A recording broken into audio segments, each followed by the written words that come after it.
እውነት ለመናገር እኔ ሙስሊም ወንድሞቼና እህቶቼን ማደንቅበት አንድ ባህሪ አለ። የሆነ ነገር እምነታቸው ላይ የሚመጣ ነገር ከሆነ ሪያክት የሚያደርጉት በጣም ፈጣን ናቸው። ወደ እርምጃ ነው የሚገቡት። እርምጃቸው ምን አይነት መልክ አለው የሚለውን አይደለም፣ ሀሳቡ ግን ድጋሚ እንዳይነሳ በብዙ መንገድ ፕሮቴክት ያደርጋሉ ራሳቸውን። እኛ ጋር ስንመጣ መጀመሪያ ክፍተቱ የሚጀምረው የመላእክታትን ስለ አድነዋ ያደረጉ ክፉ ተሳዳቢ እና በነጠላ ተጠቅልለው መጥፎ ነገር የሚሳደቡ ባለጌዎችን ሶሻል ሚዲያው ላይ እንደ አሸን አሉ የምናውቃቸው።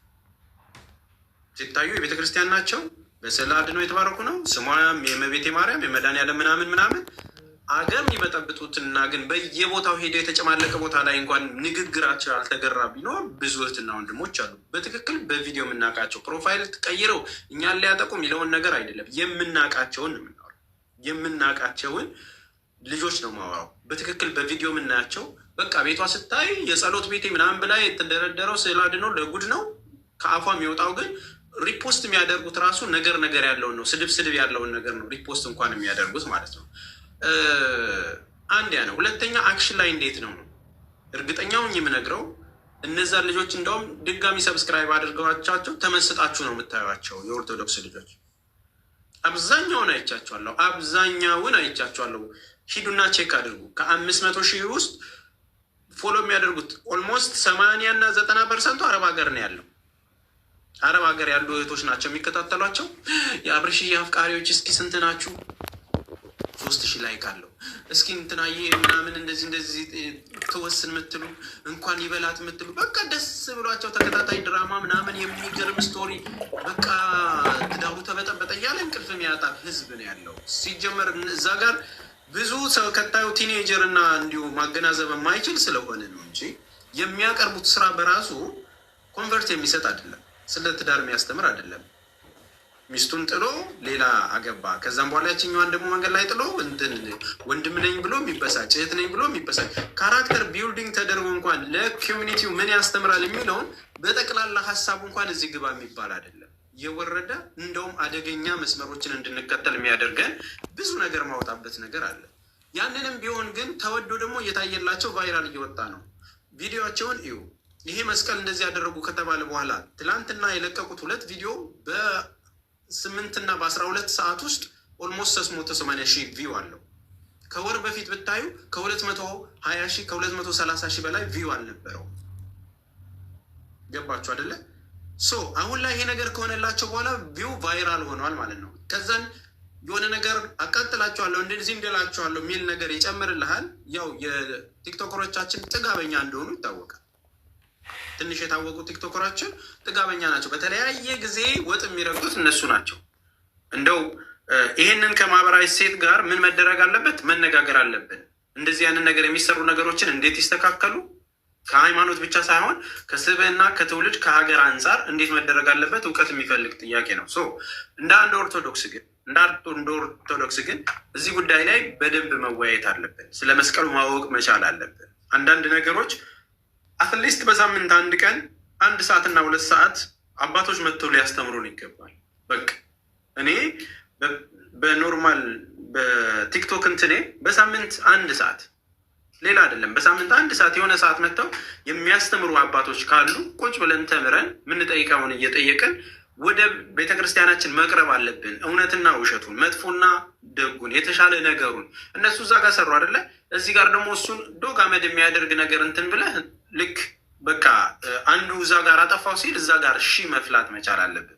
እነዚህን ሀሳቦች ማሸነፍ የሚቻለው እነሱን አግንነን ፌመስ አድርገን ምናምን አይደለም። ፎሎን ስታደርግ የኦርቶዶክስ ልጅ 0 ሲገባለት ይደነግጣል። ስርዓቱን እንትን ብሎ ይሄዳል፣ እንጀራው ስለሆነ ማለት ነው። ከዛም በኋላ ያውቀዋል እኮ መውጫ መግቢያው ላይ እኮ የሚያገኘው ኦርቶዶክስ አለ አይደል? መቼም የሆነ ነገር ሲል እኮ ነፍስ ስቅል የሚያደርጉ ሰዎች አሉ። በኮሜንት ሄዳ አጣድፈው እንዳይተኛ ልታደርገው ትችላለህ። ግን የሆነ በጅምላ መሆን የለበትም። የሆነ ነገር ይደረግ፣ ይደብደብ፣ ይገደል ምናምን በሚባለው ሙድ አይደለም መሆን ያለበት። ስለዚህ አንደኛ ትናንትና የሰማሁባቸው ወዮች ቡታጅራዎች ነገር አፈሉ ብላችሁ ነበር የመጣችሁት። ነው ይህንን በፍጹም አክሴፕት አላደረግም። ቡታጅራ፣ ሻሸመኔ፣ ጎንደር፣ ጅማ እያልክ አይደለም። በቃ እዛ አካባቢ ያሉ የሆነ ልጆች ነው የሰሩት እንጂ ሆን ተብሎ ተቀናጅቶ በቃ ትልቅ ጦር ዘምቶ የመጣብን የምታስመስሉት የምታጋንኑት ነገር ሌቭሉ ያ ስላልሆነ ነው። ተሳስተዋል። ኦኬ፣ ለዛ ለተሳሳቱት ሰዎች ነገር ሳያውቁት ሰርተው ከሆነ ይቅርታ ማለት ካለባቸው ይቅርታ ማለት አለባቸው። ይቅርታ ካላሉ ምስቴፕ አለው፣ የሚጠይቅ አካል አለው። እኛ ጠያቂ አይደለም፣ ድምፅ መሆን ነው። እኛ የሚጠበቅብን ተሰባስበን አባቶች ባሉበት ደግሞ መማርና ማወቅ። ልክ እዚህ ጋር ሚዲያው ላይ ያለው ነገር ስለ መስቀል የሆነ ነገር ስንማር እነሱ ቪዲዮቸው ቫይራል እንደሆነ ስለ መስቀል ደግሞ መልስ ተሰጠ ብሎ ማንኛውም ሪከርደር ሪፖስት ያደርገዋል። ስለዚህ እሾህን በእሾህ ታደርጉታላችሁ፣ በዛውም ወደ ቤት ትመለሳለህ ማለት ነው። እና አሁን ማነው ምህረት ማሂሬ ነው መጥቻለሁ። የለውም ነበር ማለት ነው። ተስሽ እንዴት ዋላችሁ? ደህና ናችሁ? አለ። ምንድን ነው ሀሳብ? ያው ሀሳቤ ቅድስት ጨርሰዋለች ኦልሬዲ። በግለፍተኝነት አይደለም የምንጠይቀው አንተ እንዳልከው ማለት ነው። በግለፍተኝነት ሳይሆን ትናንትናም ስትናገር ሰምቻለሁ። መሆን ቪዲዮንም ቼክ አድርጌ አይቼ ያለውን ነገር እነግራቸዋለሁ ብለህናል። እኔ በበኩል የራሴን ወክዬ የዛሬ ዓመት አካባቢ ጥፋት አጥፍቻለሁ። እኔ የራሴን ወክዬ ግን አሁን ላይ ከሰራው ጥፋት ሻሽዬ ወደ ራሴ ተመልሻለሁ። ከራኳቸው በጣም ቆይቻለሁ። በዛን ሰዓት እናንተ ስትናገሩ በጣም እናንተን ተቃርነን እናንተን ስንሰድብ የነበርን ልጆች ነበርን። ለምን የሰው ልጅ ስትወድ ጥፋቱን መናገር ነበረብን። የእኛ ጥፋታችን ምንድን ነው? የእነሱን ጥፋት ሳንናገር ጥፋታቸውን እየሸፈንላቸው ነበር ስናጨበጭብ የነበረው ማለት ነው። ያ ነገር ግን ዛሬ ላይ ዋጋ ያስከፍሎናል፣ እያንዳንዳችን ላይ ማለት ነው። ዝም ስንላቸው በትዳር ክብር ነው፣ ትዳር ክብር ነው። ግን ትዳር ክብርን ያሳጡት ሰው እነሱ ትዳርን ያሳጡት፣ ክብር አሳጡት። ይሁን ብለን በቃ ዝም አለን፣ እራቅን። አሁን ደግሞ በመስቀል ነው። እኔ አዋቂውኛ አይደለም፣ ግን ደግሞ መስመር የሚባል ነገር አለ። መንካት ያለበትና መንካት የሌለበት ነገር አለ። የሰው ሃይማኖት ምኑ ጋር መነካት እንዳለበትና ምኑ ጋር አለመነካት እንዳለበት አውቃለሁ። ግዴታ እንትን መሆን የለብኝም። ጥፋቱን አውቀዋለሁ። እነሱ ያጨበጭቡላቸዋል። ጀግና ይሄ ጀግንነት አይደለም። ወጥተን ስንናገር ደግሞ ስለምትጠሏቸው ነው፣ እንደዚህ ስለምትሏቸው ነው ብለው ነው ጫና የሚያበዙብን። እኔ ቪዲዮ ሰርቻለሁ። ቪዲዮ ልክ ይሄኛው ሲጀመር ልጆች መጥተው ይሄ ነገር ሙስሊም እህቶቻችን ራሱ ምህረት ምንድን ነው የምትይው? ይሄ ነገር እየተሰራ ነው፣ ለምንድን ነው ዝም የምትሉት እስከምባል እኔ ዝም አላልኩም። ቪዲዮ እኔ በራሴ በአቅሜ ቤቴ ብትገባ ቪዲዮ ሰርቻለሁ። ቫይራል ላይወጣልኝ ይችላል፣ ያዩታል። የኔ ቪዲዮ ደግሞ አስረግጦ ነው የሚያዩት ማለት ነው። ስለዚህ እዚህ ጋር አባቶች በስነ ስርዓት ይሄን ነገር ዩቱባቸውም መፍትሄ በቃ ትምህርት መውሰድ አለባቸው። እነሱ አሁን ላይ ብር ናላቸውን አዝሮታል። ተስፍሽ እኔ ብር ናላ ሲያዞር ያየሁት እነሱ ነው። ክብር ነው ለሰው ልጅ ከምንም በላይ ክብር ይበልጣል። እኔ እዚህ ላይ አንተ ከፍ ያደረስኩ ዜሮ በነበርክ ሰዓት እኔ አንተ ከፍ ያደረግኩ ሰዓት እነዚህ ልጆች እኮ ትናንትና ምን ያህል ዝቅ ብዬ ከፍ አድርገውኛል። ማስተዋል የሚባል ነገር አለ። እነሱ ግን ረግጦናል። እኛ እንዲያመሰግኑን አይደለም አያመስግኑን። አሁን ላይ ግን በማይመጣ ነገር መጥተዋል።